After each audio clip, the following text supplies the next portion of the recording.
feel better, but we're at a position now to where you're just flat. So, Penske has so much raw speed in these cars, and they're so good here that, it was going to be tough to beat Joseph. And Scott, I think, is going to be even better. But, to be right with Joseph, I feel like that's not a bad thing.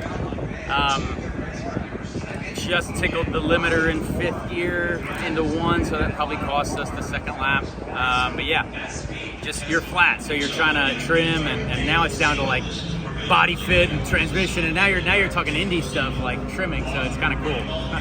So you'll be able to pass if everybody's flat? You know what? You're definitely not flat like race trim, I don't think.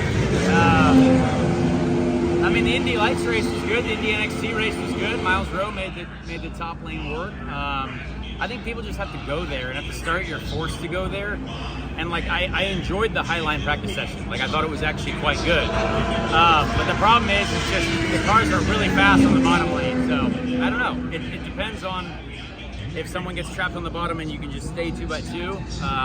But I'm not willing to say it's all bad yet.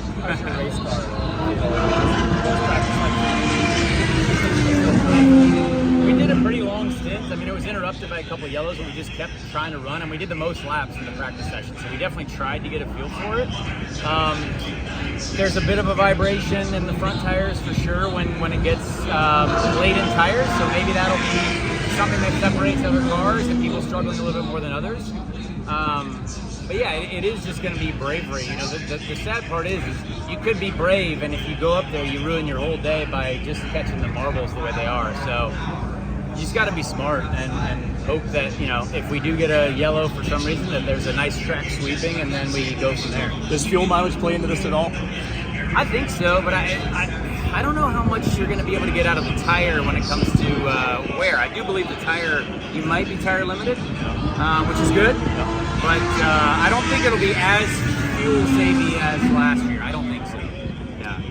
How much of the track got rubbered up on the Indy next race? Do you think it got rubbered up enough? I doubt it, honestly. It was fine for qualifying, but we don't really know. We don't really know yet. I assume the answer's no, but have you talked to Santino at all this weekend? Oh yeah, people are actually very upset by the wonderful conversation we had, honestly. Max Pappas got us together. I think it's a little bit less violent and awful than people think it is, but a lot of comments, wild quote game. And it is what it is. Realistically, there's a race to be run, and hopefully it's obviously a smart race. There's no reason.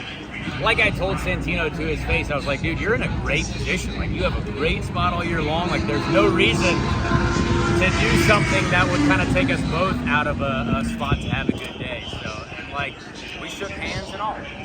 So was that yesterday?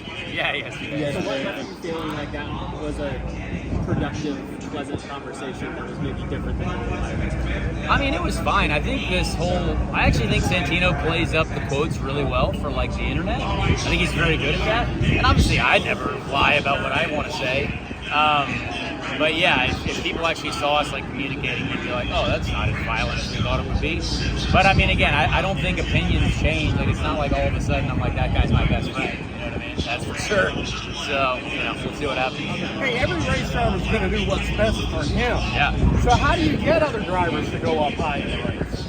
I think you're going to have to force them up there. I don't know. We'll see what happens. It's I think it just depends on the start. How too wide we stay for how many laps. And are you going to tiptoe your way up there at the beginning to try to feel it out?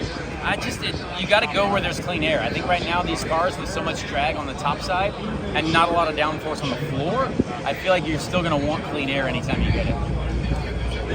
Yeah. So did Max call you guys together as kind of part of his steward? No. I was talking to Max, and Max was like, oh, let's just you guys should just talk together. So, okay. Yeah. Was that during the drivers meeting? Yeah, in the drivers meeting. You guys had yesterday. Okay. Yeah.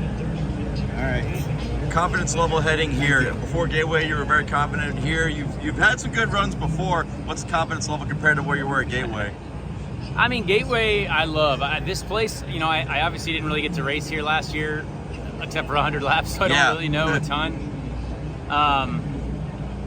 But I don't know. I feel really confident with this group and this team, no matter what oval we go to. I think we've proven that. But we do have to improve our race pace and I think our tire life. So, we'll keep working on it. Major channel announcement.